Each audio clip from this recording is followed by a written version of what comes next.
Hello नमस्ते, मैं हूं Manisha. Welcome to RS only. और आज टेक्निकली लास्ट टॉपिक है वर्ल्ड ज्योग्राफी का, लेकिन मैंने इस टॉपिक को टू पार्ट्स में ब्रेक किया है। फर्स्ट एग्रीकल्चर, जिसमें अपन देखेंगे कि एग्रीकल्चर होती क्या चीज़ है, एग्रीकल्चर के टाइप्स कैसे होते हैं, कहाँ पे कौन सी टाइप की एग्रीकल्चर होती है, क्या चीज़ एग्रीकल्चर को इन्फ्लुएंस करती है, ह्यूमन सिविलाइजेशन कैसे एग्रीकल्चर को शेप करती है, a little bit of the historical perspective also, and world map पे एग्रीकल्चर दिखती कैसी है।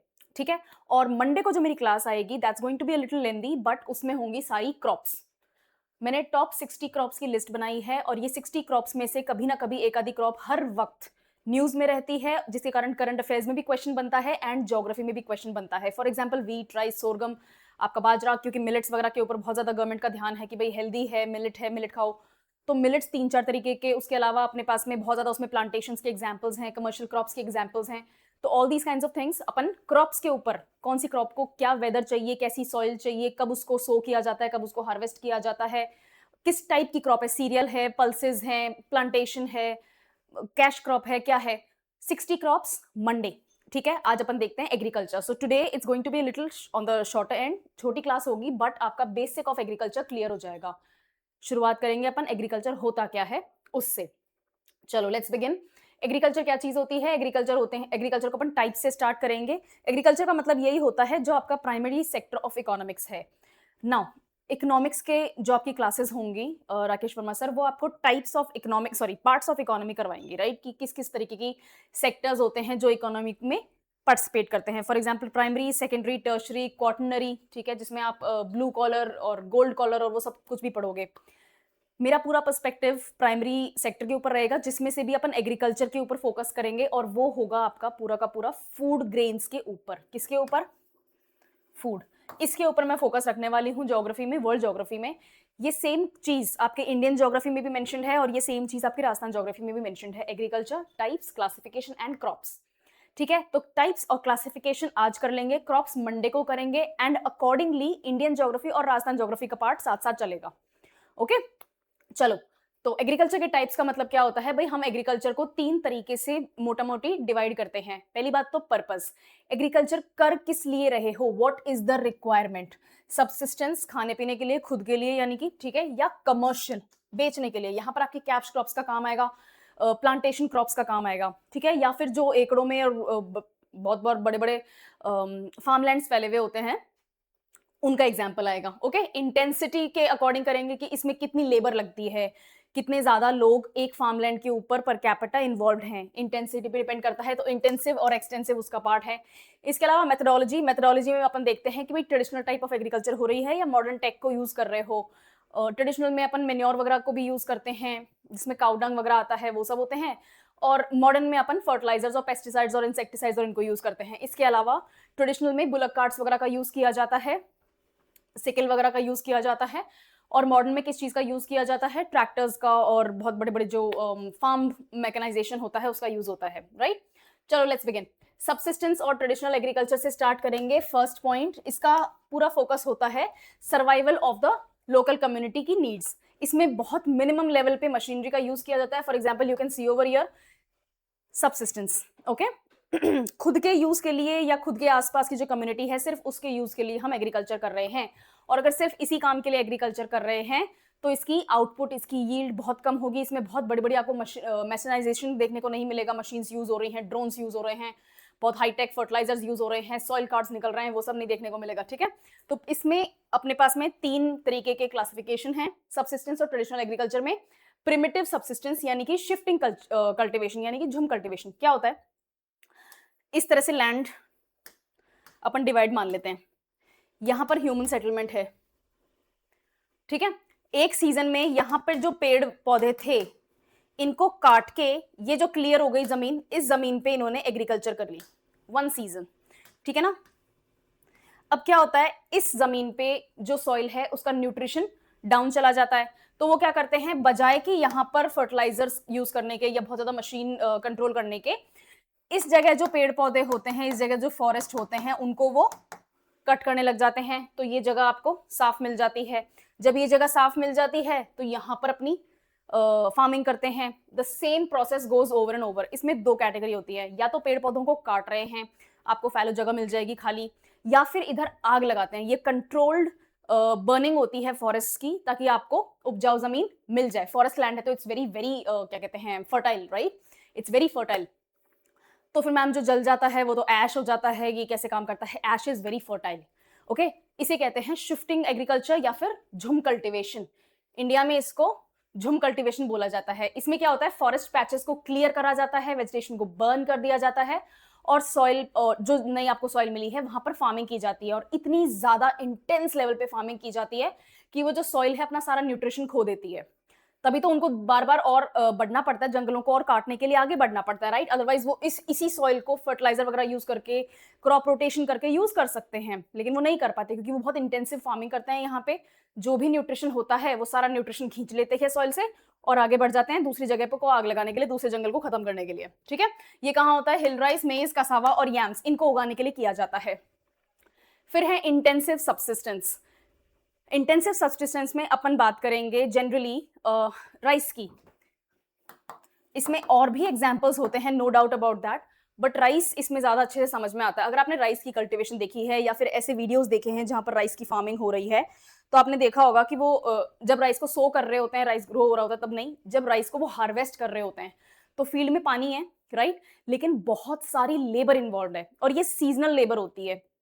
जब राइस की हार्वेस्टिंग हो रही होती है तो लेबर की कमी हो जाती है मार्केट में, लेकिन जब राइस की हार्वेस्टिंग नहीं हो रही होती है तो there is a lot of labour available, और उसे कहते हैं सीजनल अनएम्प्लॉयमेंट भी। सीजनल एम्प्लॉयमेंट होता है जब राइस की हार्वेस्टिंग चल रही होती है, तो वहां क्या होता है, बहुत सारी लेबर लगती है। ठीक है, तो बहुत हाई लेबर होता है in small plots of land, जिसमें और ये होता कहाँ पे है भाई, आपको इतनी सारी लेबर चाहिए, वो लेबर कहाँ से मिलेगी? ऐसे कंट्रीज में तो मिलेगी नहीं जिनकी पॉपुलेशन ही डाउन है। आपको स्कैंडिनेवियन कंट्रीज में नहीं मिलेगी, जापान में नहीं मिलेगी, मतलब जापान में मिल भी जाएगी लेकिन वो सारे के सारे हाईटेक काम में लगे हुए हैं, वो एग्रीकल्चरल लेबर में नहीं लगे हुए हैं। ये आपको मिलेगी जहां पर high concentration of population agriculture पे डिपेंड करता है, प्राइमरी सेक्टर ऑफ इकोनॉमी पे डिपेंड करता है।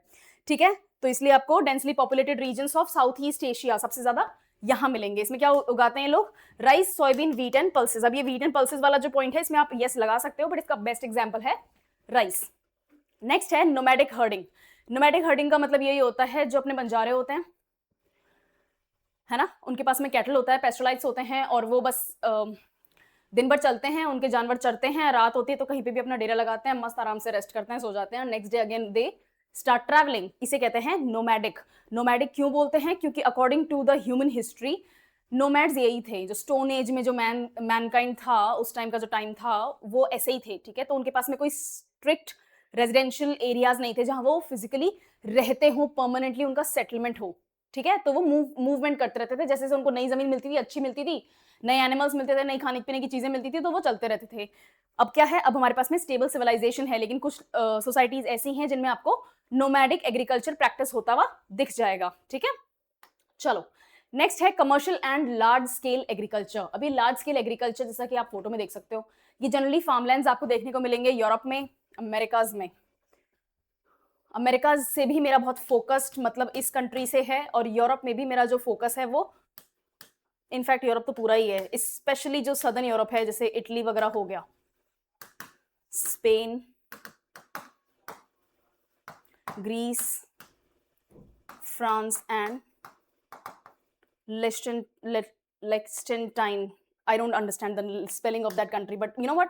We're gonna skip it. इसके अलावा आपको स्विट्जरलैंड में मिल जाएगा।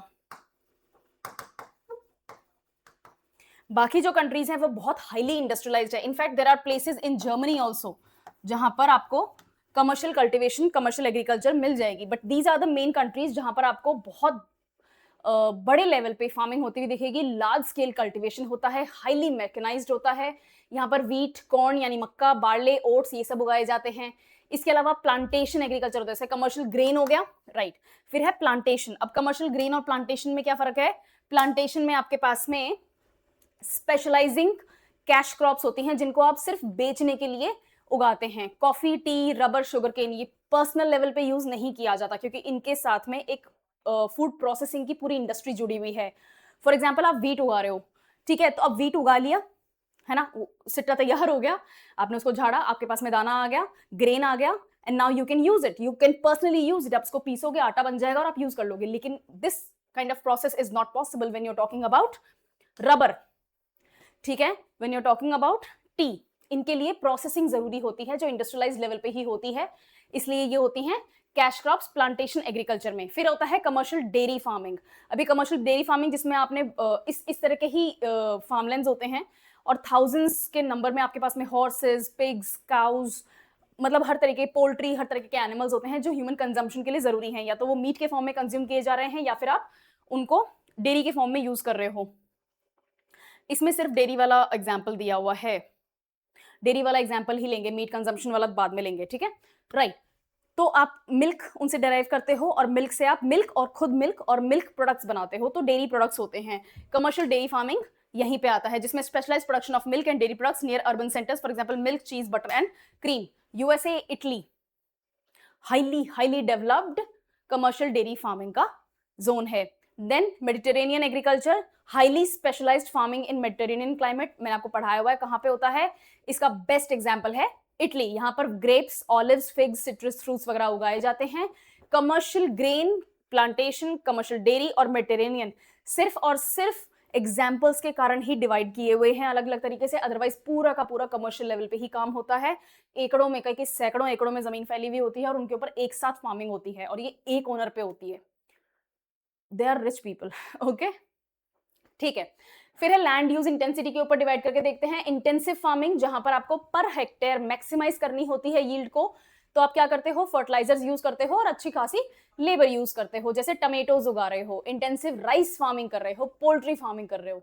फिर होती है एक्सटेंसिव फार्मिंग, यहाँ पर आपके पास में इनपुट बहुत अच्छा नहीं आता है, ठीक है, और बहुत मैसिव लैंड एरिया होता है, लेकिन इसमें आप क्या यूज करते हो, इसमें आप कैटल रैंचिंग फार्म्स वगैरह बनाते हो। तो जैसे यूएसए में काउबॉयज वाला जो एक कॉन्सेप्ट है वो यहीं से आया है, एक्सटेंसिव फार्मिंग वाला। आप कैटल रैंचिंग करते हो, बहुत लार्ज स्केल व्हीट फार्म्स होते हैं प्रेरीज में, और प्रेरीज फेमस किस चीज के लिए है, cattle and dogs. In fact cattle नहीं लिखना चाहिए, मुझे लाइव स्टॉक लिखना चाहिए, this is more about live stock and dogs, ठीक है। उसके बाद में ऑस्ट्रेलिया के शीप स्टेशंस जो हैं वो भी एक्सटेंसिव फार्मिंग का ही एक ब्रिलियंट एग्जांपल है। फिर है मिक्स्ड फार्मिंग। मिक्स्ड सिस्टम्स में अपने पास मिक्स्ड फार्मिंग होता है, जहां पर आप क्रॉप्स और लाइव स्टॉक दोनों को एक ही फार्म पे रिसाइकिल करके यूज कर रहे हो। क्रॉप्स भी हैं वहां पर और आपके लाइव स्टॉक जो है उस क्रॉप्स के ऊपर फीड भी कर रही हैं, और जो बचती हैं क्रॉप्स उनको आप मार्केट में सेल भी करते हो, जैसे कॉर्न और pigs, wheat and cattle, potatoes and sheep. इसके अलावा एग्रोफॉरेस्ट्री में आपने ट्रीज और श्रब्स को क्रॉप्स के साथ में मिक्स कर दिया है, और एनिमल फार्मिंग सिस्टम के भी वहां पे आपको एग्जांपल्स देखने को मिल जाएंगे। फॉर एग्जांपल टिम्बर ट्रीज को आप कॉफी के साथ में प्लांट कर दो, फ्रूट ट्रीज को फॉरेज के साथ में कर दो। अब यहाँ पर जहां पर फॉरेज होगा वहां पर आपके पास में कैटल भी होगा, like this is by default, ठीक है। फिर नट ट्रीज के साथ में आपको कैटल मिल जाएंगे। Now modern and sustainable methods में अपने पास में कुछ मॉडर्न मेथड्स हैं जो कुछ टाइम से ट्रेंड में हैं।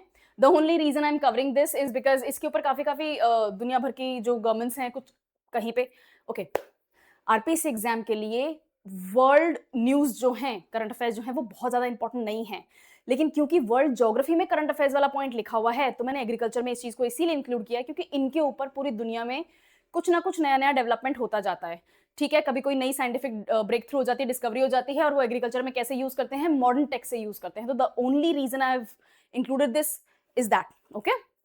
हॉर्टिकल्चर एंड फ्लोरिकल्चर, जहां पर आप सब्जियों को और फलों को कल्टीवेट करते हैं, इंटेंसिव कल्टीवेशन होती है हाई वैल्यू प्लांट्स की। एस्थेटिक यूज के लिए, न्यूट्रिशनल बेनिफिट्स के लिए, जैसे roses, tulips, berries, leafy greens इनकी। Hydroponics and aquaponics. एक्वापोनिक्स क्या होता है, इस तरह की आपके पास में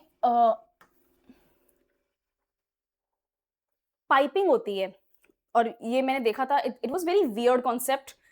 हम इमेजिन करते हैं पौधा उग रहा है तो उसको क्या चाहिए होता है, हवा, मिट्टी और पानी। इन पौधों को मिट्टी के अलावा सब कुछ चाहिए, हवा और पानी। तो क्या होता है, एक ग्रीन हाउस बनाया हुआ होता है और उस ग्रीन हाउस के अंदर ऐसी स्लेज्ड आपको पाइप्स मिलेंगी, स्क्वायर शेप की पाइप्स होती हैं ये, ठीक है। तो these are like square shaped pipes. तो इस तरह की स्क्वायर शेप की पाइप्स होती हैं। अब इन पाइप्स में क्या होता है, इस तरह से छोटे छोटे होल होते हैं। Let's go with pink. इस तरह के ना छोटे छोटे होल्स होते हैं, और ये होल्स इतने होते हैं कि लाइक मेरा हाथ चला जाएगा, like this much, like half a feet, ठीक है, हाफ अ फुट मेरा हाथ उसके अंदर जा सकता है। तो उसके अंदर क्या होता है, फ्लोइंग वाटर होता है, पानी हर वक्त बह रहा होता है। ओके, और बहुत तेज स्पीड में नहीं है, बहुत ही कंट्रोल, बहुत ही slowly, but you can actually feel that water moving. वहां क्या होता है, इस पानी के अंदर, जो इसके अंदर से यूं ट्रैवल कर रहा है ना, मूव कर रहा है, इस पानी को हाईली न्यूट्रिशनल बनाया जाता है। जो न्यूट्रिशन जिस प्लांट को जरूरत होती है, वो न्यूट्रिशन इस पानी में भरपूर मात्रा में होता है। और ये जो होल्स होते हैं, इनके ऊपर इस तरह का जाल बना लगा देते हैं, छोटे छोटे जाल लगा देते हैं, और यहां पर बनाए जाते हैं पौधे। यहाँ लगाते हैं वो पौधे। तो वो पौधे टेक्निकली जो उनका सैपलिंग है वो क्रिएट तो मिट्टी में ही करेंगे, लेकिन वहां से निकाल के फिर वो धीरे धीरे उनको पानी में इंट्रोड्यूस करते हैं। पहले ये पानी थोड़ा सा मड्डी होता है, जिसमें सॉइल प्लस वाटर होगा, एंड आफ्टर सम टाइम वो इस तरह से रूट्स चेंज होती जाती हैं और वो पानी में आ जाते हैं, प्योर पानी में आ जाते हैं, न्यूट्रिशनल पानी में आ जाते हैं। और इन होल्स में आपका एक एक पौधा जिसकी आप फार्मिंग कर रहे हो वो तैयार हो जाता है। तो यहाँ पे आपको देखने मिला लेटस, स्ट्रॉबेरीज, हर्ब्स और टिलापिया, ये एक्वापॉनिक्स में आपको देखने को मिलेगा। सॉइललेस फार्मिंग होती है, न्यूट्रिएंट रिच वाटर यूज करके करी जाती है। ऑर्गेनिक फार्मिंग, हम किसी भी टाइप के सिंथेटिक केमिकल को यूज नहीं करते हैं, नेचुरल फर्टिलाइजर्स और मेन्योर को यूज करते हैं पेस्ट कंट्रोल के लिए और न्यूट्रिशन प्रोवाइड करने के लिए। फॉर एग्जांपल एयरलूम टमाटोज हो गया, organic cotton, non GMO soya beans वगैरह आजकल बहुत ट्रेंड में है organic farming, right. Regenerative agriculture, इसमें हम क्या करते हैं, सॉइल की हेल्थ को रिस्टोर करने की कोशिश करते हैं ताकि वो कार्बन कैप्चरिंग कर सके। ठीक है, तो इसका मतलब सिंपल सा ये है कि हम जो जमीन का टुकड़ा है जिसकी बात कर रहे हैं उसको हम फैलो नहीं छोड़ते, खाली नहीं छोड़ते, क्योंकि इरोजन हो जाएगा। तो कुछ ना कुछ उसके ऊपर जीरो इंटेंसिव हम क्रॉप लगाते हैं जो कि मिनिमल न्यूट्रिशन ले और मिनिमल पानी कंज्यूम करे, और वो सॉइल जो है वो वापस हेल्दी हो सके, अपना टाइम मिल जाएगा उसको हेल्दी होने का। नेक्स्ट, और टाइप्स की एग्रीकल्चर, जैसे रेन फेड और irrigated agriculture. Rain fade obviously बात है, जो डिपेंडेंट हो नेचुरल प्रेसिपिटेशन और रेन के ऊपर, और जनरली टेम्परेट जोन्स वहां पर है, क्योंकि उनके यहाँ पे ठीक ठाक बारिश हो जाती है और वो वैसे ही क्रॉप्स उगाते हैं। और इरिगेटेड, जहाँ पर आर्टिफिशियली पानी को सप्लाई किया जाए, अराउंड 40% आउटपुट जो है इसी का आता है। दुनिया में जितनी भी एग्रीकल्चर होती है उसका 40% इरिगेटेड एग्रीकल्चर के पार्ट से ही आता है। जनरली ऐसे एरियाज में होता है जहां पर पानी की कमी है। अब यहाँ पर इंडो गैंजेटिक और नाइल वैली लिखा हुआ है, यहाँ तो पानी है, यहाँ तो पानी है, बट यहाँ पर पॉपुलेशन भी इतनी ज्यादा हाईली कॉन्सेंट्रेटेड है कि वो पानी खुद के पर्सनल कंजम्पशन और इंडस्ट्रियलाइजेशन के लिए भी यूज करते हैं। तो एग्रीकल्चर का पार्ट कम हो जाता है, उसको कम हिस्सा मिलता है। ठीक है, तो इसका अलग से भी अपने इरिगेटेड एग्रीकल्चर में पार्ट बनता है। प्रेसिशन एग्रीकल्चर का मतलब ये होता है कि हम टेक्नोलॉजी को यूज करते हैं, लाइक जीपीएस, ड्रोन्स और एआईज, ताकि हम टारगेटेड इनपुट्स निकाल सकें। हाई इनकम रीजन्स में इसको बहुत अच्छे से यूज किया जाता है ताकि बढ़िया से बढ़िया रिसोर्सेज ऑप्टिमाइज किए जा सकें और वेस्ट को कम से कम किया जा सके। यूएसए का कॉर्न बेल्ट लिखा हुआ है, इनफैक्ट प्रेरीज का व्हीट बेल्ट भी यहीं पे है।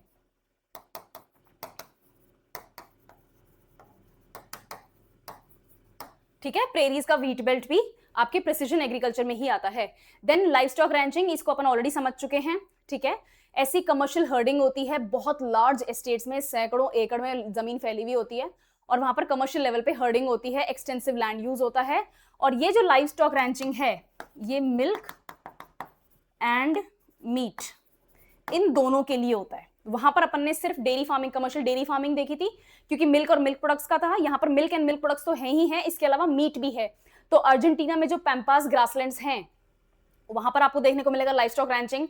इसके अलावा ऑस्ट्रेलियन आउटबैक्स, यूएस के great plains, cattle sheep, market driven mechanised होते हैं, इनकी फार्मिंग होती है कैटल शीप की। इसके अलावा मीट और वूल के लिए इसको एक्सपोर्ट की तरह से यूज किया जाता है, पर्सनल यूज के लिए भी यूज किया जाता है। एनवायरमेंटल इश्यूज लेकिन बहुत ज्यादा इसमें स्ट्रांगली एसोसिएटेड हैं कि आप ओवर ग्रेजिंग करा रहे हैं। एंड नॉट ओनली दैट, ये बहुत ज्यादा वाटर इंटेंसिव होते हैं। जब आपको जानवर पालने होते हैं, हजारों गाय एक जगह पालनी है, तो वो बहुत ज्यादा वाटर इंटेंसिव होता है और बहुत ज्यादा वहां पर कार्बन रिलीज होता है, मेथेन रिलीज होता है। तो ये थोड़ा सा क्लाइमेट चेंज के पॉइंट ऑफ व्यू से भी है, पर क्या मतलब बिजनेस ना करे कोई, मतलब ऐसा नहीं है that I am denying the problem with climate change, but we need to find balance. मैंने सिर्फ पॉइंट बताने के लिए पॉइंट बताया। ओके, नेक्स्ट, शिफ्टिंग कल्टीवेशन अपन ऑलरेडी देख चुके हैं, वही चीज है। टेम्पररी प्लॉट्स क्लियर कर दिए जाते हैं, फॉरेस्ट को जला के सब्सिस्टेंस क्रॉप्स उगाई जाती हैं, जैसे यैम, कासावा, और इनको ट्रॉपिकल रेन फॉरेस्ट के इलाकों में ज्यादा प्रैक्टिस किया जाता है। यहाँ पर इनपुट कम होता है और जो फैलो पीरियड है, जो सॉइल खाली छोड़ दी जाती है कि भैया अब न्यूट्रिशन नहीं बचा, कहीं और जाएंगे, तो जो सॉइल छोड़ दी आपने पीछे, जो जमीन छोड़ दी, वो रिकवर हो जाती है इन्हीं फैलो पीरियड्स के दौरान। लेकिन इसको कम किया जा रहा है, इसके ऊपर बहुत ज्यादा रोक लगाई जा रही है, क्योंकि इसके लिए पेड़ों को काटना जलाना पड़ता है और ये डिफोरेस्टेशन का बहुत ज्यादा प्रेशर होता है। जिस जमीन को आप एक बार जला देते हैं, वहां पर डेकेड्स अपॉन डेकेड्स, मतलब ऑलमोस्ट सेंचुरी लग जाती है उस जमीन को इस लायक बनाने के लिए कि वहां पर आप वापस फॉरेस्ट लगा सकें। फॉरेस्ट बनने में भी तो टाइम लगेगा ना, it takes what a decade for a tree to actually grow into a tree, right? तो वो वाली चीज है। फिर है फैक्ट्री फार्मिंग का कॉन्सेप्ट, जिसमें इंडस्ट्रियल लेवल पे एग्रीकल्चर की जाती है, इंटेंसिव एनिमल रेयरिंग होती है, बहुत कन्फाइंड स्पेसेस पे। ये चीज आपको देखने को मिलेगी जनरली अगर आपने वो फूड फैक्ट्री, एक नेशनल जियोग्राफिक पे एक प्रोग्राम आता है फूड फैक्ट्री, और अगर वो ईमानदारी से दिखाते हैं तो कभी कभी वो रैंच एरियाज में भी ले जाते हैं, जहां पर horses, cows, bulls and oxes वो तो होते ही होते हैं, उसके अलावा पिग्स होती हैं, शीप होती हैं, ये सारे एनिमल्स होते हैं, और भी एनिमल्स होते हैं, और इनको वो रियर करते हैं एज अ फैक्ट्री। क्या करते हैं, दिन भर तो जैसे वो इस तरह से खुले घूम रहे हैं, ठीक है, और जैसे ही इनकी रियरिंग की बात आती है तो इसे फैक्ट्री सेटअप होता है, और एक एक एनिमल को ऐसे कंपाउंड एनक्लोज्ड स्पेसेस में रखा जाता है, which is not very healthy for the animal also, and it's inhumane, ठीक है। तो वो वाली चीज है, तो ये फैक्ट्री फार्मिंग उसी के लिए यूज किया जाता है। फिर एग्रीकल्चर को इन्फ्लुएंस क्या करता है, क्लाइमेट पे डिपेंड करता है क्या उगेगा, राइट? आप जहां पर बर्फ पड़ रही है वहां पर कॉटन नहीं उगा सकते, कॉटन का बीज उगेगा ही नहीं, it's not gonna happen, right? Cotton को क्या चाहिए, कॉटन को चाहिए bright sunshine and 210 Frost free days and black soil, ठीक है, मिनिमम 50 to 100 सेंटीमीटर रेन। ये सब चीजें कहां मिलेंगी, जहां बर्फ पड़ रही है वहां तो नहीं मिलेंगी, ठीक है। तो जो क्रॉप है वो डिपेंड करता है कहां पर उग रही है, वो चीज क्लाइमेट होती है। तो climate is going to influence the agriculture. Then soil, जिस तरीके की सॉइल, फर्टाइल सॉइल पे आप उगा सकते हो, एग्रीकल्चर कर सकते हो, फार्म क्या कहते हैं, सक्सेसफुल रख सकते हो अपना। लेकिन जहां पर फर्टिलिटी नहीं होगी या कम होगी, वहां पर या तो फार्मिंग आप प्रॉपर्ली कर नहीं पाओगे, या फिर फार्मिंग में आपको बहुत ज्यादा फर्टिलाइजर्स, पेस्टिसाइड्स ये सब यूज करने पड़ेंगे, तो कॉस्ट इतनी बढ़ जाती है कि वहां पर फार्मिंग जो है, एग्रीकल्चर जो है, वो बहुत डेवलप्ड लेवल्स पे नहीं होती है। नेक्स्ट, टेक्सचर पे डिपेंड करता है किस टाइप की सॉइल है। अगर क्लेई सॉइल है तो आप राइस के लिए यूज करोगे, है ना। अगर सैंडी सॉइल है तो आप मिलेट्स, पर्ल मिलेट के लिए यूज करोगे, जिसको अपन बाजरा बोलते हैं। किस तरीके का पीएच है, that is also going to influence the agriculture. Then topography and relief, अगर फ्लैट प्लेन्स हैं तो आप मैशनाइज्ड एरेबल फार्मिंग कर सकते हो बहुत अच्छे लेवल पे। स्टीप स्लोप्स हैं तो वहां पर आप टेरेसिंग या फिर पेस्टराइजेशन को फॉलो कर सकते हो। टेरेसिंग कौन सी होती है, जैसे आपने चाय के, कॉफी के बागान देखे हैं, अगर गए नहीं हो, पर्सनली नहीं गए हो, तो कम से कम ऑनलाइन देखे होंगे, यूट्यूब पे वैसे फोटोज वगैरह में देखा होगा। क्या करते हैं, इस तरह के पहाड़ होते हैं ना, हिमालय पे तो नहीं उगा सकते, नहीं पॉसिबल है ना, लेकिन और कम से कम कमर्शियल लेवल पे नहीं पॉसिबल है, लेकिन नॉर्थ ईस्ट रीजन में हमको देखने को मिल सकता है, मिलता भी है। उसके अलावा जो अपने पास में नीलगिरी हिल्स है सदर्न इंडिया में, तो ये क्या करते हैं ताकि ये एरिया को अपन यूज कर सके, क्योंकि ये बहुत आइडियल क्लाइमेट प्रोवाइड करता है, अच्छी सॉइल है यहाँ पे, और जंगल है, यानी कि फर्टिलिटी भी अच्छी खासी है। तो क्या करते हैं, रन ऑफ ना हो जाए पानी, और न्यूट्रिशन जो भी है वो पानी के साथ में बह ना जाए, इरोजन ना हो जाए, तो इस तरह से इसको काट के टेरेस फार्मिंग यानी कि सीढ़ियों के तरीके से बना दिया जाता है, और हर सीढ़ी के ऊपर यहां पर क्रॉप उगा दी जाती है, ग्रीन, इन जगहों पे क्रॉप उगा दी जाती है, ठीक है। तो जैसे यहां पर आपको क्रॉप मिल जाएगी, पर मैम अभी भी इरोजन तो हो ही सकता है, बिल्कुल हो सकता है। तो क्या करते हैं वो, यहां पर पेड़ लगाना शुरू कर देते हैं, ब्लू कर देते हैं सो दैट नजर आए, this is how it is. यहां पर पेड़ लगाते हैं, पेड़ लगाएंगे तो आपके पास में सरफेस का रन ऑफ भी नहीं होगा, और आपकी जो क्रॉप है उसको भी नुकसान नहीं होगा। इसके बाद में आपके पास में है वाटर अवेलेबिलिटी, सीधी सी बात है, पानी बिना फार्मिंग नहीं होगी, यस। इसीलिए आपको बहुत ज्यादा डेंसिटी और हाईली डेवलप्ड सिविलाइजेशंस कहां पे मिलेंगी, जहां पर एंशिएंट रिवर्स हैं, जैसे नाइल है, राइट, इसके अलावा गंगा है, ब्रह्मपुत्रा है, चाइना की यांगजी रिवर है, ठीक है, रशिया की वोल्गा रिवर है। ये सारी रिवर्स क्या हैं, आपको यूरोप की राइन वैली मिल जाएगी, राइन रिवर, ठीक है। राइन वैली जो है अब बहुत ज्यादा इंडस्ट्रियलाइज्ड है, एग्रीकल्चर इतना ज्यादा वहां पर फोकस नहीं है, लेकिन एंशिएंट सिविलाइजेशन वहीं पर, वहां पर भी एंशिएंट सिविलाइजेशंस रही हैं। ऑस्ट्रेलिया की orange river, now Australia as of right now today उस सिविलाइजेशन का नहीं है जो टेक्निकली ऑस्ट्रेलियन सिविलाइजेशन थी, बट यस एंशिएंट सिविलाइजेशंस जो हैं वहीं से आई थी। आपको लेक विक्टोरिया के आसपास मिल जाएंगी एंशिएंट सिविलाइजेशंस, ठीक है, मसाई माराज, राइट। और नेचुरल वेजिटेशन, फॉरेस्ट जहां पर होंगे वहां पर आपके पास में सिविलाइजेशन होगी, और सिविलाइजेशन होगी वहां पर आपके पास में फार्मिंग होगी, ग्रासलैंड्स होंगे, तो जहां पर बहुत ज्यादा बारिश हो रही है वहां पे फॉरेस्ट है, और जहां पर जस्ट उसके नीचे और ऊपर वाले इलाके जो हैं दोज आर ग्रासलैंड्स। तो ग्रासलैंड्स में आप फार्मिंग करोगे, सीधी सी बात है, नेचुरल वेजिटेशन पे डिपेंड करता है। Then human and socio cultural factors, जहां पर लेबर सप्लाई बहुत अच्छी होगी वहां पर इंटेंसिव फार्मिंग फॉलो की जाएगी, जहां पर लेबर सप्लाई कम होगी वहां पर मैकेनाइज्ड फार्मिंग होगी। टेक्नोलॉजी और नॉलेज के ऊपर डिपेंड करता है, जहां पर अच्छी नॉलेज है, पढ़े लिखे लोग हैं, टेक्नोलॉजी रेडिली अवेलेबल है, वहां पर मैकेनाइजेशन होगा फार्म का, जीएमओज देखने को मिलेंगे आपको, जैसे बीटी कॉटन वगैरह इंडिया में देखने को मिलेगा। एजुकेशन लेवल अगर बहुत अच्छी है, इन्फ्लुएंस, हाँ ठीक है, प्रोडक्टिविटी को भी इन्फ्लुएंस करता है। अगर एजुकेटेड लोग हैं तो उनको पता चल जाएगा कि भाई क्रॉप में कुछ ना कुछ प्रॉब्लम चल रही है, तो मैं सही जगह पर अप्रोच करूं, क्रॉप का जो भी प्रॉब्लम है उसको दूर करने की कोशिश करूं, वरना ट्रायल एंड एरर में ही रह जाते हैं। ठीक है, right. Then cultural beliefs, cultural beliefs में डाइटरी प्रेफरेंसेस, अगर एशिया में बहुत ज्यादा राइस खाया जाता है, eastern Asia, south east Asia में, सदर्न इंडिया में, तो वहां पर राइस आपको ज्यादा देखने को मिलेगा। अफ्रीका में मेज देखने को मिलेगा। ठीक है, जिससे राजस्थान में क्या है, पानी की कमी है, पानी की कमी है, तो अब तो हम गलत करने लगे, वीट वगैरह उगाने लगे राजस्थान में, कुछ कुछ एरियाज में तो राइस उगाया जाता है, लेकिन ट्रेडिशनली राजस्थान किस चीज के लिए है, मिलेट्स के लिए है, जिसमें भी स्पेसिफिकली पर्ल मिलेट, बाजरा, ज्वार, ग्राम, सोर, ये क्या है, फॉक्सटेल, इनके लिए है राजस्थान की जमीन। ठीक है, तो कल्चरली भी इन्फ्लुएंस होता है, नेचुरल वेजिटेशन भी इन्फ्लुएंस करता है, क्लाइमेट भी इन्फ्लुएंस करता है, वाटर भी इन्फ्लुएंस करता है, उसके साथ साथ लोगों की डाइटरी हैबिट्स भी इन्फ्लुएंस हो जाती हैं, और ये सब कुछ एक लूप में चलता है। नेक्स्ट, पॉपुलेशन डेंसिटी, सीधी सी बात है, हाई डेंसिटी होगी तो इंटेंसिव फार्मिंग होगी, डेंसिटी कम होगी तो एक्सटेंसिव फार्मिंग होगी, this is logical. Next, economic factors में मार्केट एक्सेस और डिमांड, कितनी मार्केट एक्सेस है, कितना आसानी से फार्मर अपना सामान कितनी दूर जाकर मार्केट में बेचता है, तो वो उसको वही क्रॉप उगानी है। जिस चीज का मार्केट बहुत ज्यादा दूर है तो फार्मर खुद अफोर्ड नहीं कर पाएगा, तो वो उस क्रॉप को नहीं उगाएगा, उसकी उसको नॉलेज भी नहीं होगी। तो मार्केट एक्सेस और डिमांड, जिस चीज की डिमांड है, अगर राइस की डिमांड है बंगाल, उड़ीसा, झारखंड, इन एरियाज में, तो वहां राइस उगेगा, simple. Okay, right. Capital intensive investment जो होता है, अगर आपके इनपुट्स बहुत ज्यादा लग रहे हैं, पैसा बहुत लग रहा है फर्टिलाइजर्स में, सीड्स में, तो फिर आप वो क्रॉप नहीं उगाओगे, आप वो क्रॉप उगाने की कोशिश करोगे जिसमें इन्वेस्टमेंट कम से कम हो, मशीनरी के लिए लोन आसानी से मिल जाए, री इन्वेस्टमेंट के लिए भी आपको प्रॉफिट्स निकालने का मौका मिले। ये सब चीजें आपको जनरली हाई इनकम कंट्रीज में देखने को मिलेगी, because yes they can afford all that. अपने आप पे फार्मर सुसाइड कर लेते हैं, क्या करें। ट्रांसपोर्ट और इंफ्रास्ट्रक्चर पे डिपेंड करता है, अगर पेरिशेबल प्रोडक्ट्स हैं तो उनको मार्केट तक पहुंचाने के लिए किस टाइप का ट्रांसपोर्ट आपके पास अवेलेबल है। पेरिशेबल प्रोडक्ट्स में सबसे बेस्ट एग्जांपल टमेटोज, टमाटर सड़ जाएगा वो रास्ते में, अगर उसको कोल्ड स्टोरेज प्रॉपर्ली नहीं मिलेगा, अगर उसको ज्यादा टाइम लगेगा, एक फार्म लैंड से मार्केट तक पहुंचने में 4-5 दिन लगे, तो वो टमाटर सड़ जाएगा। ठीक है, तो मार्केट एक्सेस यानी कि आपके पास जो लॉजिस्टिक्स हैं, जो सप्लाई आपके पास में अवेलेबल है, जो रास्ते आपके पास में अवेलेबल हैं, अगर वो अवेलेबल ही नहीं है तो फिर आप नहीं एग्रीकल्चर कर पाओगे अच्छे से।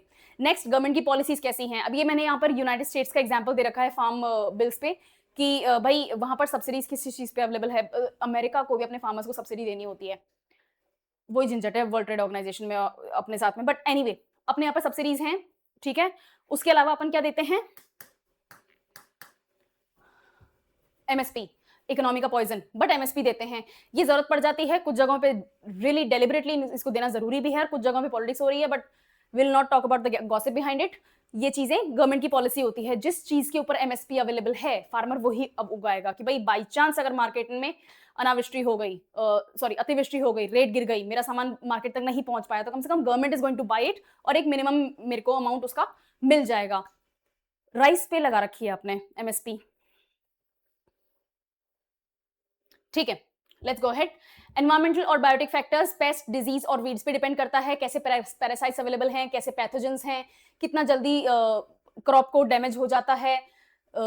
उसके अलावा क्लाइमेट चेंज कितना ज्यादा सिवियर है, अगर ज्यादा सिवियर क्लाइमेट चेंज है, ज्यादा सिवियर टेम्परेचर्स में और रेनफॉल पैटर्न्स में, इनमें बहुत ज्यादा सिवियर डिफरेंस है, तो आपको रेजिलियंट क्रॉप्स की जरूरत होती है, जैसे कि बाजरा। I am coming back to that again and again, the same example is because उसको समझना अपने लिए आसान है, अपन राजस्थान से हैं। ठीक है, ओके। तो बाजरा क्या है, बहुत हाईली रेजिस्टेंट पौधा है, आसानी से कोई इसके ऊपर पेस्ट नहीं लगता, आसानी से बीमार नहीं होता है पौधा। इसके अलावा बहुत धूप पड़ रही है, चाहे रात को बहुत सर्दी भी पड़ जाए, kind of keeps itself alive. ठीक है, तो इसलिए आपके इन चीजों पे डिपेंड करता है। फिर बायोडाइवर्सिटी और इकोसिस्टम कैसा है, किस तरह से वाइल्ड लाइफ के साथ में इंटरेक्शन करने को मिल रहा है, पॉलिनेशन अवेलेबल है या नहीं है, मोनोकल्चर के कारण डिग्रेडेशन हो रहा है, उसके साथ साथ अपन क्या कर सकते हैं, अगर मोनोकल्चर से डिग्रेडेशन हो रहा है तो मिक्स्ड फार्मिंग कर सकते हैं। सस्टेनेबिलिटी कंसिडरेशंस होती हैं कि भाई क्लाइमेट चेंज शिफ्ट हो रहा है, बहुत ज्यादा वार्म टेम्परेचर्स एक्सपैंड हो रहे हैं। इसका एक एग्जांपल देती हूँ आपको। पिछले 15 से 20 सालों के अंदर अंदर यूरोप में पल्सेस का जो यील्ड है, पर हेक्टेयर यील्ड जो है वो इतना ज्यादा हाई हो गया है कि यूरोप की पल्सेस इंडिया से compete कर सकती हैं। पहले ऐसा नहीं था, इंडिया की पल्सेस सबसे ज्यादा इंडिया ही पैदा करता था और इंडिया के ही बिकता था सब सामान, बट यूरोप की पल्सेस अब कंपीटिंग हो गई हैं। क्यों? क्योंकि ग्लोबल वार्मिंग हो रही है, क्लाइमेट चेंज हो रहा है। तो यूरोप के पास में, स्पेशली जो सेंट्रल और नॉर्दर्न बेल्ट है यूरोप का, वहां पर ऐसा वेदर बनने लग गया है अनुकूल पल्सेस के लिए कि वो हाई क्वालिटी पल्सेस उगा पा रहे हैं। Food for thought. Okay, now biophysical और हिस्टोरिकल फैक्टर्स में कुछ साइट स्पेसिफिक एरियाज होते हैं जहां पर आप कोई एक पर्टिकुलर टाइप की क्रॉप उगाते हो। हिस्टोरिकली माइग्रेशंस, अभी हिस्टोरिकल माइग्रेशन जो है, यूरोपियन सेटलर्स जब अमेरिका में गए तो वो नई क्रॉप्स लेकर आए। इसका एग्जांपल देती हूँ, इंडिया में पटेटो, इंडिया का वीट। वीट इंडिया की क्रॉप नहीं है। हम मिलेट्स खाते थे, आज भी खाते हैं, हम तो आज भी खाते हैं, ठीक है। Wheat is not an Indian product, हमारी क्रॉप नहीं है। वीट यूरोपियंस आए थे, ट्रेड से लेकर आए हैं। पटेटो पोर्चुगीज आए थे, ट्रेड से लेकर आए हैं। टमेटोज, जो बड़े वाले जो सैलेड टमेटोज होते हैं जिनको अपन सैलेड्स में यूज करते हैं, हार्ड शेल वाले टमेटोज, द सेम स्टोरी, ठीक है। तो जब कहीं से कोई लोग माइग्रेट करते हैं, या तो परमानेंट सेटलर हो जाते हैं या फिर ट्रेड के लिए आते जाते हैं, तो वो नई क्रॉप्स को इंट्रोड्यूस करते हैं। ओके, चलो नेक्स्ट, एग्रीकल्चर का डिस्ट्रीब्यूशन। अब ये जो कैपेंस क्लासिफिकेशन है ये मैं एक्सप्लेन नहीं कर रही हूं, you can see the previous video, I think fifth या सिक्स्थ लेक्चर था, उससे मैंने कैपेंस क्लासिफिकेशन बताया है। ये तरीका है नाम लिखने का, एक और तरीका है, this is the German Russian German name, ठीक है। 1884 में व्लादिमीर कपेन नाम के एक एमेच्योर साइंटिस्ट थे जो कि क्लाइमेट को स्टडी करते थे। उनको क्लाइमेट को स्टडी करना, बाइफरकेट करना, डिवाइड करना अच्छा लगता था, तो उन्होंने यही काम किया और उन्होंने ग्लोबल पैटर्न्स डिवाइड किए, यानी कि धरती को उन्होंने कुछ जोन्स में बांट दिया और अलग अलग क्लाइमेट डेफिनेशंस उन्होंने अलग अलग क्लाइमेट कैटेगरीज को दे दी।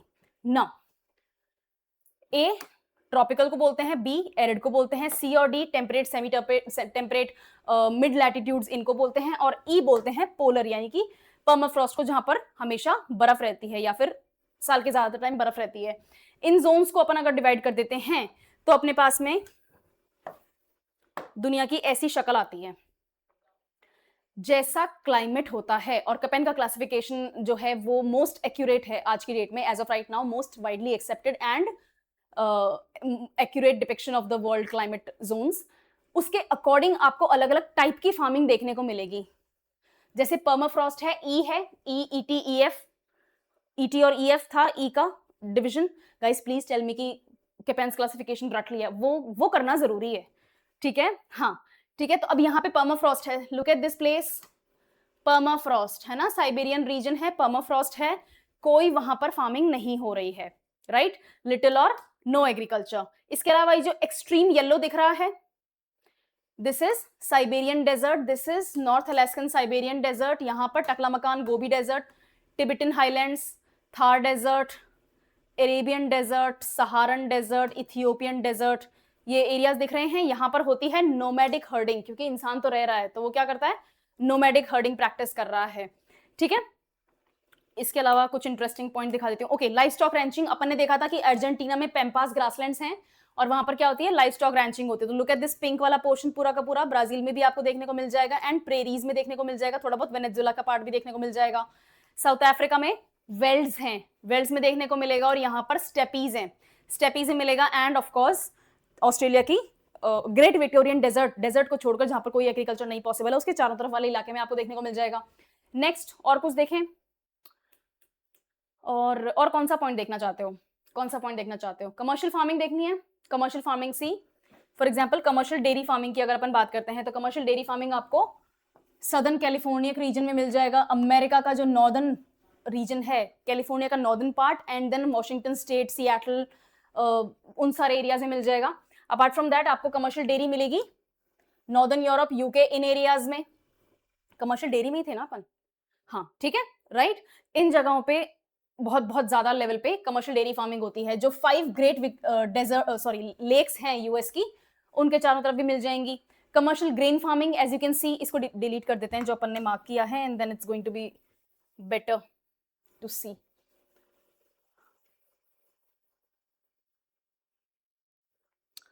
ओके, क्या बच रहा है, मतलब अगर ये समझ में आ रहा है, दिखाई दे रहा है, तो ये आपको लर्न हो जाएगा। शिफ्टिंग एग्रीकल्चर, जहां पर फॉरेस्ट होगा उसी को तो जला के जमीन निकालोगे। फॉरेस्ट कहां पर है? अमेज़न में। फॉरेस्ट कहां पर है? कॉन्गो, नाइजीरिया, इन एरियाज में, ठीक है, सियरा लियोन वगैरह के आसपास के इलाके हैं सारे के सारे, और south east Asia, the islandic countries, right. ये चीज आपके लिए जरूरी है। ये मैप आपको बहुत आसानी से मिल जाएगा अगर आप देखोगे types of agriculture on world map, तो आपके पास में 1000 मैप आ जाएंगे गूगल के ऊपर, you can study them yourself, but this is what you need to know. Next, north America को कॉर्न बेल्ट बोला जाता है। यूएसए के मिडवेस्ट में मेज सोयाबीन्स टॉप प्रोड्यूसर है दुनिया का। Wheat belt again prairies, same thing USA. Spring और विंटर व्हीट दोनों टाइम इनको करते, दो सीजन गेहूं उगाते हैं। Dairy belt north east milk. Cotton belt south में कॉटन। ये कॉटन बेल्ट जो है यहीं पर सबसे ज्यादा आपके स्लेवरी भी प्रैक्टिस की जाती थी। कॉटन को क्या चाहिए? ब्राइट सनशाइन, गर्मी चाहिए। 210 फ्रॉस्ट फ्री डेज चाहिए, यानी कि सर्दी नहीं होनी चाहिए, गर्मी होनी चाहिए। कॉटन बैक ब्रेकिंग वर्क होता है, कॉटन पिक करना, ठीक है। कॉटन पिक करना बैक ब्रेकिंग वर्क है, लेबर इंटेंसिव वर्क है, और यहां पर ही स्लेवरी प्रैक्टिस की जाती थी बहुत एक्सक्लूसिवली इन अमेरिका, जिसको 1960s तक ये लोग प्रैक्टिस करते थे। जिम क्रो लॉज कभी पढ़ना, गूगल करना, दिमाग खराब हो जाएगा। अमेरिका ऐसा इविल कंट्री है ना धरती के ऊपर। एनीवे, कैलिफोर्निया में आपको मेडिटेरेनियन क्लाइमेट मिलता है, तो वहां पर आपको फ्रूट्स वेजिटेबल्स मिल जाएंगे। यहाँ पर ड्राई फ्रूट्स भी होते हैं, सिर्फ फ्रूट्स एंड वेजिटेबल्स भी ही नहीं, यहाँ पर आपको ड्राई फ्रूट्स भी मिलते हैं। Next, Canada. कनाडा में व्हीट आपको मिल जाएगा, क्यों? क्योंकि वहां पर भी प्रेरी ग्रासलैंड्स हैं, और दुनिया का 10% ग्लोबल क्रॉपलैंड जो है वही है, सिर्फ इतना ही है, लेकिन हाईएस्ट यील्ड्स में से एक आता है। साउथ अमेरिका में आपको पैम्पास मिलेगा, अर्जेंटीना में, जहां पर व्हीट और बीफ, और ये बीफ, यस, उनकी जो काऊ होती है, अपने पास में क्या है? बॉस्टरस इंडिका। अपनी बीफ अलग होती है, अपना अपना काऊ अलग होता है, देसी गाय जिसको बोलते हैं, उनका काऊ अलग है। और ये यही वाली काऊ की ब्रीड आपको यूके में, यूरोप्स में, और ऑफ कोर्स अमेरिकाज में मिलेगी, ठीक है। इस बीफ में सिर्फ काऊ ही नहीं है, काफ भी है, इसके अंदर ऑक्स और बुल और सब कुछ है, ओके। और बफलोज भी हैं बाय द वे। चिराडोज आपको ब्राजील में देखने को मिलेंगे, जहां पर आपको सोयाबीन्स उगती हुई दिखेंगी, और ये है दुनिया का top global exporter of soya beans. Amazon reverse के आसपास जो अमेज़न जंगल है, फॉरेस्ट है, वहां पर शिफ्टिंग कल्टीवेशन फॉलो किया जाता है, प्रैक्टिस किया जाता है, और इसको सोयाबीन के लिए अब यूज करने लग गए हैं। एंडीज में आपको पोटैटोज और किनुआ देखने को मिलेगा। Quinoa is very good for you health baby. इसको खाया करो, right. Brazil leads in sugarcane and coffee. Europe में मिक्स्ड फार्मिंग होती है। यूके और फ्रांस में व्हीट और डेयरी को एक साथ फार्म किया जाता है। डेयरी यानी कि आपका livestock. Then Mediterranean areas में, स्पेन और इटली में ऑलिव्स और ग्रेप्स, क्यों? क्योंकि यहाँ पर मेडिटेरेनियन टाइप ऑफ क्लाइमेट होता है। रशियन स्टेपी लैंड्स में आपको व्हीट और सनफ्लावर्स मिल जाएंगे। हाई मैकेनाइजेशन यूज किया जाता है, क्यों? क्योंकि यहाँ पर लेबर की बहुत ज्यादा कमी है। रशिया की पॉपुलेशन बहुत बहुत स्पार्सली पॉपुलेटेड है रशिया, सो मैकेनाइजेशन देखने को मिलेगा बहुत ज्यादा आपको फार्मलैंड्स में। यूरोपियन यूनियन में सब्सिडीज वगैरह काफी ज्यादा एक्टिव हैं, तो वहां की फार्मिंग अलग टाइप की होती है। एशिया में Indo Gangetic plains, India Pakistan में राइस, व्हीट, और इंडिया जो है वो टॉप राइस और व्हीट प्रोड्यूसर है, लेकिन टॉप एक्सपोर्टर नहीं है। इंडिया दुनिया का टॉप राइस और व्हीट प्रोड्यूसर है, बट टॉप एक्सपोर्टर नहीं है। Top exporter of rice China भी नहीं है। आई थिंक लास्ट ईयर था 2024-25 के सेशन में, फाइनेंशियल ईयर में, but not before that. It's weird because we are one of the most densely populated countries of the world, तो फिर हमारे यहाँ पर कंजम्पशन इसका हाई होता है, ठीक है। साउथ ईस्ट एशिया को rice bowl of the world बोला जाता है। Thailand and Vietnam rice exporters भी हैं, राइस प्रोड्यूसर्स भी हैं। नॉर्थ चाइना में प्लेन्स जो है वहां पे व्हीट और मिलेट्स आपको उगते हुए दिखेंगे। यांगजी वैली, जो यांगजी रिवर है, उसकी दोनों तरफ आपको राइस मिलेगा। हाई इंटेंसिटी पॉपुलेशन है, 50% ग्लोबल राइस यहीं पैदा होता है और कंज्यूम भी होता है। अफ्रीका का साहेल रीजन जो है, वहां पर मिलेट, सोरगम और सबसिस्टेंस फार्मिंग आपको देखने को मिलेगी। नाइल वैली में, इजिप्ट में स्पेशली, कॉटन और राइस मिलेगा। इजिप्शियन कॉटन दुनिया का फाइनेस्ट कॉटन है। अब इंडिया का कॉटन भी अच्छा खासा कंपीट करता है, कई बार तो बेटर क्वालिटी भी देते हैं हम, लेकिन traditionally speaking Egyptian cotton is one of the best cottons available on earth, right. और पूरी दुनिया में इस इजिप्शियन कॉटन, और जो इंडिया में पैदा होता था कॉटन, उसको ले जाके 1700s अर्ली 1800s में यूके ले जाते थे, मैनचेस्टर, अपना इंडस्ट्रियल रेवोल्यूशन को पूरा का पूरा सप्लाई बना दिया था, ठीक है। साउथ अफ्रीका में मेज फ्रूट्स कमर्शियल फार्मिंग होगी मेज फ्रूट्स की, और यहां पर मिलते हैं आपको वेल्स, साउथ अफ्रीका के वेल्स में। ईस्ट अफ्रीका में कॉफी और टी की प्लांटेशंस होती हैं। लो प्रोडक्टिविटी है क्योंकि सॉइल और क्लाइमेट इतना ज्यादा अनुकूल नहीं है, लेकिन नाइजीरिया दुनिया का टॉप कैसावा प्रोड्यूसर है। कैसावा से टैपियोका पुडिंग बनती है. If you have ever had it, I don't find it very tasty, not palatable to my taste, but still काफी फेमस है. ऑस्ट्रेलिया और न्यूजीलैंड में व्हीट और शीप बेल्ट होता है, जहां पर एक्सटेंसिव ग्रेन फार्मिंग होती है और लाइव स्टॉक्स को यूज किया जाता है. न्यूजीलैंड में डेयरी फार्मिंग के लिए बहुत ज्यादा फेमस है एरियाज, मिल्क एक्सपोर्टर है दुनिया का. और इंटीरियर लेवल्स पे, इंटीरियर एरियाज में एरिड रीजन है, डेजर्ट है, तो यहाँ पर सिर्फ रैंचिंग ही होती है, टेक्निकली कोई फार्मिंग नहीं होती. मिडिल ईस्ट में ओएसिस और एरियाज आपको जो मिलेंगे, छोटे मोटे रिवर्स जो होती हैं, वहां पर आपको थोड़ा बहुत इरिगेशन यूज होता हुआ आपको फार्मिंग मिल जाएगी, बट इवन देन मोस्टली वहां पर डेजर्ट्स हैं तो पेस्टरलिज्म फॉलो किया जाता है. इजराइल और जॉर्डन में थोड़ा सा फर्क है, वहां पर डेट्स और फ्रूट्स की एक्सटेंसिव फार्मिंग होती है. अब ये फार्म साइज जो है, ये फार्म साइज डिपेंड करते हैं. अगर गरीब कंट्री है तो फार्म साइज जो है वो छोटा होगा, क्योंकि गरीब कंट्री है तो इसका मतलब उसकी पॉपुलेशन हाई है. अगर पॉपुलेशन हाई है तो पर हेड हेक्टेयर छोटा हो जाएगा. और अगर रिच कंट्री है, हायर इनकम कंट्री है पर कैपिटा इनकम की, तो ऑब्वियसली बात है आपके पास में इंडस्ट्रियलाइजेशन ज्यादा होगा, तो ज्यादातर लोग आपके टर्शरी और सेकेंडरी और क्वार्टनरी सेक्टर में इन्वॉल्व हैं. तो प्राइमरी सेक्टर यानी कि एग्रीकल्चर सेक्टर में पब्लिक कम है. पहली बात तो पब्लिक वैसे भी कम है उन कंट्रीज में, और उसमें भी ज्यादातर पब्लिक जो है आपकी हायर सेक्टर्स ऑफ इकोनॉमी में इन्वॉल्व है, तो बहुत कम लोग बचते हैं एग्रीकल्चर करने के लिए. तो पर हेड कैपिटा जो है आपका लैंड वो बहुत ज्यादा हो जाता है. Major crop distribution and producers आप देख सकते हो, चाइना, इंडिया, रशिया वीट बनाते हैं, चाइना, इंडिया, इंडोनेशिया यहाँ पे राइस पैदा करते हैं, यूएस, चाइना, ब्राजील मेज बनाते हैं, चाइना, इंडिया, यूएसए कॉटन बनाते हैं, ब्राजील, इंडिया शुगर केन पैदा कर रहे हैं, ब्राजील, वियतनाम कॉफी बना रहे हैं, और ब्राजील, यूएस, अर्जेंटीना आपकी सोयाबीन बना रहे हैं. Now including these I have total 60 crops prepared. List wise पढ़ेंगे और लर्न हो जाएगा, डोंट वरी. इनमें से क्वेश्चंस आते हैं, इसलिए मैं पढ़ा रही हूँ. और इट्स वेरी बोरिंग, मतलब इसमें कुछ समझाने का नहीं है, बट इसमें से डायरेक्ट क्वेश्चन आता है, तो it's important to revise these. Now physical features से कैसे लिंक होता है, रिवर्स और प्लेन्स होंगी तो ऑब्वियसली बात है वहां पर फार्मिंग होगी, इंटेंसिव फार्मिंग होगी, इरिगेशन अवेलेबल होगा रिवर्स से, तो आपका पॉपुलेशन सपोर्ट होगा. माउंटेन्स और प्लेटोज में टेरेस फार्मिंग होती है और हार्डी क्रॉप्स उगा सकते हो अब यहाँ पे, या फिर ज्यादातर पेस्टरलिज्म फॉलो किया जाता है. क्यों? क्योंकि इरोजन का रिस्क बहुत ज्यादा हाई है. डेजर्ट्स और कोस्ट में ओएसिस फार्मिंग होती है, और अगर कोई छोटी मोटी रिवर है तो उससे इरिगेशन यूज करके फार्मिंग हो जाएगी, लेकिन मोस्टली ये भी बहुत ज्यादा इरोजन के लिए रिस्क में रहते हैं. और नेचुरल वेजिटेशन और बायोडाइवर्सिटी पे भी डिपेंड करता है. अगर आपने फॉरेस्ट क्लियर किए हैं तो वहां पे बहुत सारे एनिमल्स होंगे जो आपके फार्म्स में आना जाना करते रहेंगे, डेंजरस हो जाएगा. एनीवे, जो ग्रासलैंड्स अवेलेबल हैं धरती पे, वहां पर ग्रेजिंग वगैरह के लिए यूज किया जाता है और वाइड फार्म्स के लिए यूज किया जाता है. ओपन इकोसिस्टम यहाँ पे अच्छे से मैनेज किए जाते हैं. इकोनॉमिक लिंकेजेस में एग्रो बेस्ड इंडस्ट्रीज जहां पर अवेलेबल होंगी, वहां पर फूड प्रोसेसिंग अवेलेबल होगी, तो फार्मिंग भी सपोर्ट होता है. I'll give the same example. America में कमर्शियल लेवल पे जो फार्मिंग होती है, उनका बहुत सारा फूड प्रोसेसिंग का पार्ट वो फार्म में ही कंप्लीट कर देते हैं, क्योंकि हाईली मैशनाइज्ड है, बहुत अच्छी लेवल की मशीन्स यूज करते हैं. तो जो वो मशीन्स यूज कर रहे हैं, उन मशीन्स में क्या होता है, वो उसको जैसे मान लेते हैं कि कैबेज की फार्मिंग हो रही है, तो वो कैबेज को उखाड़ भी लेती है मशीन. लेबर बहुत रेयर आपको लेबर मिलेगी, और वो जो जनरली लेबर यूज कर रहे हैं वो इलीगल माइग्रेंट्स ही हैं, जिनसे परेशान है अमेरिकन आजकल. तो वो क्या करते हैं, उखाड़ लिया कैबेज को, उसको साफ कर लिया, उसको रख दिया. 20 कैबेज एक बॉक्स में उसी जगह पे फार्म में ही हो रहा है, और वही लोग जो 4 लोग लेबर के नाम पे यूज कर रहे हैं, वो लोग इतने एकड़ों में फैले हुए उसमें खेत में, वहीं पर उनको इकट्ठा करेंगे, लाइन वाइज लगाएंगे, बॉक्सेस में डालेंगे, टेप कर देंगे और उस मशीन पे रख देंगे. अब ये मशीन क्या होती है, डिटैचेबल होती है, ट्रक में भी लग सकती है. जो ट्रैक्टर्स, वहां पर ट्रैक्टर्स अपने वाले जैसे यूज नहीं होते हैं, लेकिन वहां पर बहुत ग्रैंड लेवल पे बहुत मैशनाइज्ड ट्रैक्टर्स वगैरह यूज किए जाते हैं, उसमें अटैच हो जाती है. और जो बिल्कुल पास में फूड प्रोसेसिंग फैक्ट्री होती है कि भाई मैं कैबेज लेकर आया हूँ, इस कैबेज का आपको कुछ आई डोंट नो किमची बनानी है, तो फिर वो बना लेंगे, तो फिर वहां पे fresh of the fresh material जो है उन फैक्ट्रीज में पहुंचता है. It's actually very interesting thing to see, I have seen it, but yes, this is it.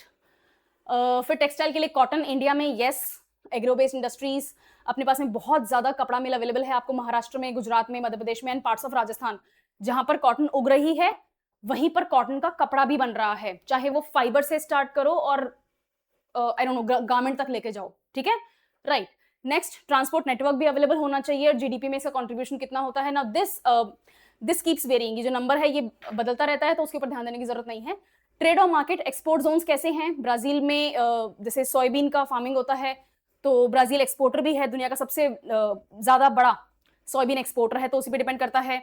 Feedback loops, अब जैसे जहां पर आपके पास में इन्वेस्टमेंट अवेलेबल है, आप प्रॉफिट को री इन्वेस्ट कर सकते हो, टेक्नोलॉजी में सब्सिडीज मिलती हैं आपको फार्मर्स को, तो फिर उसमें भी काफी हेल्प मिलती है. इकोनॉमिक वायबिलिटी जहाँ पर अवेलेबल होती है, और वहाँ पर एनवायरमेंटल जो प्रैक्टिसेस आप कर रहे हो फार्मिंग के लिए, उस पर भी डिपेंड करता है कि फार्मलैंड किस तरह का प्रोडक्शन कर रहा है, राइट।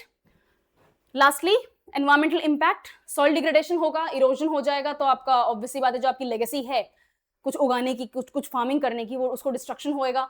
आपका इनकम कैसा है, आपका न्यूट्रिशन डिप्लीशन होता है मोनोकल्चर से, तो आपको मिक्स्ड फार्मिंग करनी पड़ती है।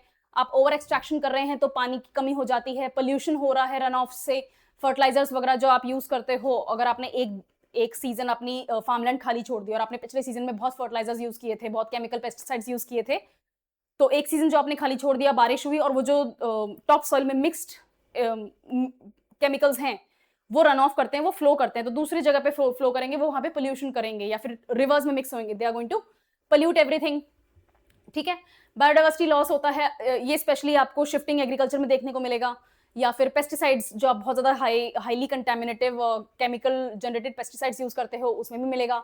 दूसरी चीज, मोनोकल्चर करोगे तो जो जेनेटिक डाइवर्सिटी वो सॉइल सपोर्ट कर सकती थी उसको नहीं कर पाएगी, तो आपकी जेनेटिक डाइवर्सिटी खराब हो जाएगी, आपकी कोई नेचुरली अवेलेबल क्रॉप होनी चाहिए थी वहां पे, वो नहीं उगा पाओगे। क्लाइमेट चेंज, जैसा मैंने अभी आपको एग्जांपल दिया था पल्सेस का, इंडिया के साथ में कंपटीशन में कौन आ गया, यूरोप, जहां पे पल्सेस उगनी ही नहीं चाहिए थी according to the climate, real climate conditions, लेकिन क्लाइमेट चेंज ने बर्बाद कर दिया। एयर और वाटर पोल्यूशन हो रहा है, अमोनिया वगैरह मिक्स हो रहा है मेन्योर से, और डस्ट वगैरह उड़ती है, ये स्पेशली नॉर्थ इंडिया में बहुत ज्यादा आपको देखने को मिलेगा। फैक्ट्री फार्मिंग का वेस्ट जो है वो भी आप रिवर्स में सीधा छोड़ देते हो, अमेरिका में भी यही प्रॉब्लम है, इंडिया में भी यही प्रॉब्लम है।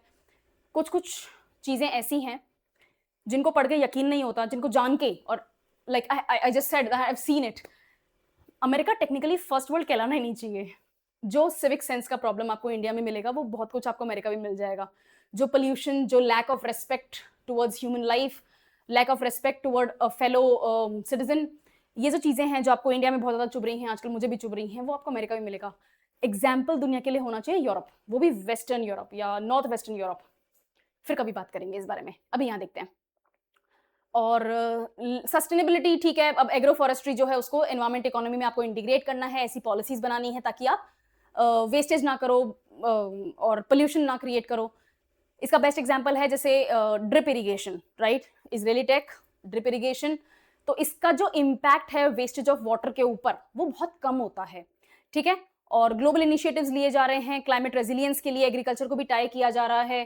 So these are some of the things that I wanted to talk about before we start studying the crops. I'll see you Monday, and on Monday we will do 60 crops.